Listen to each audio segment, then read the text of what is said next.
Okay, a couple of speaky things today. I spoke to a friend of mine, Anthony Steers. I mentioned this actually a couple of days ago, I think, or a few days ago, the telephone assassin. And I spoke to him after I had this workshop. In fact, it was on Monday last week after I went to that course for speakers. And I said I was feeling really motivated, kind of pumped up because I had all these ideas of people I was going to call and like how to get the contacts and the leads. He said, fantastic. Well, what I'll do, I'll call you on Friday, tomorrow, and see how you got on with that. And then he went on holiday. And so I thought, right, today I'm going to sit down, I'm going to find these leads, I'm going to find these people to phone, and I'm going to sit down and I'm just going to call them. And I tell you what, I am not good at this. Like I have work to do in this front. And I realised a couple of things about myself whilst I was doing this. So I did make a phone call. I did do it. So I kind of broke my duck here. I found a name following this process, and I phoned him up and had a really good conversation. Really good conversation. He said, "Oh yeah, I saw you connected on LinkedIn, and yeah, send me some information. That sounds fantastic, brilliant." So it kind of went exactly the way I wanted it to go.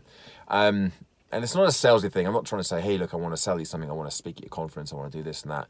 It was just like, "Can I give you some information? Can I send you some stuff? And maybe we'll connect a bit later on down the line when you are looking at finding speakers for the conference." So as it happens, this isn't the guy who I do need to be speaking to ultimately, but he knows the guy, so he's going to introduce me. So like I said, it all went really well.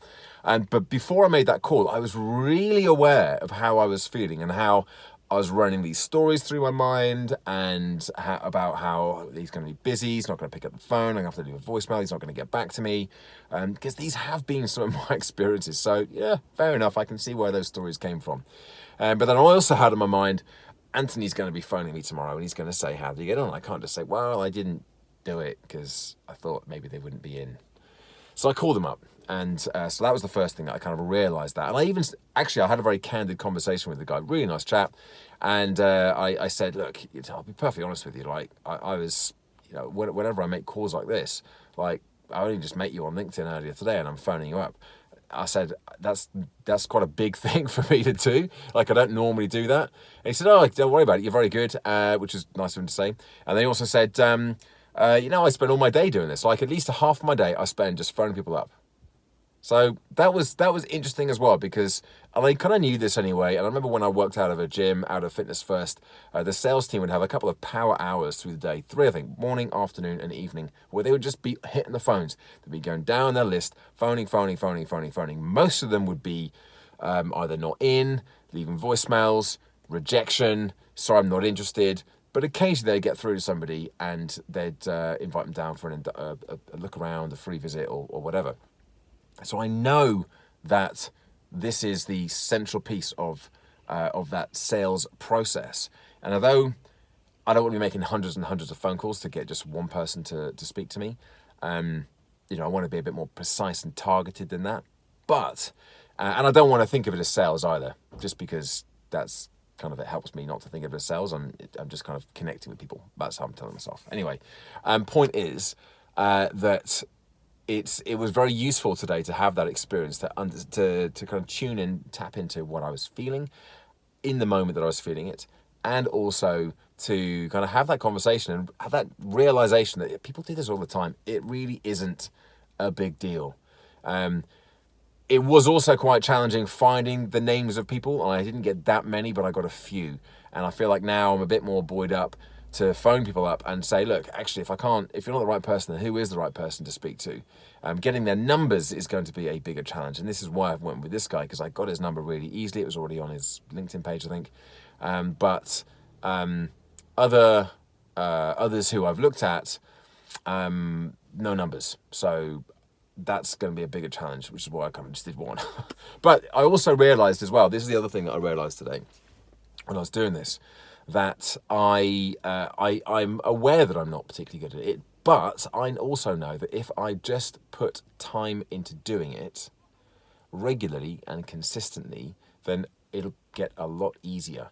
And I know that a part of my problem, and probably, in fact, not probably, I know that a part of many people's challenges with all sorts of things that's new anything that's new, anything that's different, anything that's a little bit of friction, anything that goes against what you're used to doing in terms of the kind of the process of those conversations that I just described earlier. So there's a bit of resistance, anything like that. It's going to take time for it to become easy and for it to become natural. And it's very easy to think, well, this is how it's always going to be. And you think this is how it's always going to be. And so you stop doing it.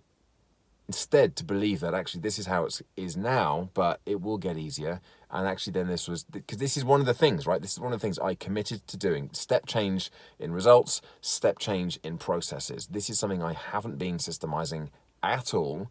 And it's no coincidence that I've been told this before by several people, including Anthony. And then it was a big part of the session on Monday last week as well, the workshop for professional speakers. So it needs to be dealt with and addressed. I'm not going to be putting it off anymore. I am actually quite excited about this as well, because now I can see it as almost a challenge, a personal development piece for me, as well as a potentially very kind of fruitful professionally as well. But I've got to give it a good shot. I've got to give it at least 30 to 60 days, maybe 90 days, where I'm just really, really consistent with this, to give it a bit of a test and to see, is this going to be something that I can factor and build into my practices and my processes. So that was kind of the main thing for today. I got my proposal off my program options sheet off to this new prospective client as well today. So that's good. Just got to wait now. Probably give her a call tomorrow.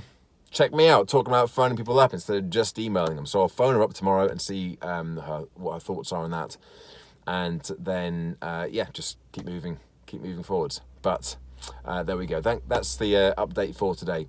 I'm sure there have been a couple of other things today, actually, speaky stuff, but that'll do for now. Thank you for watching and listening.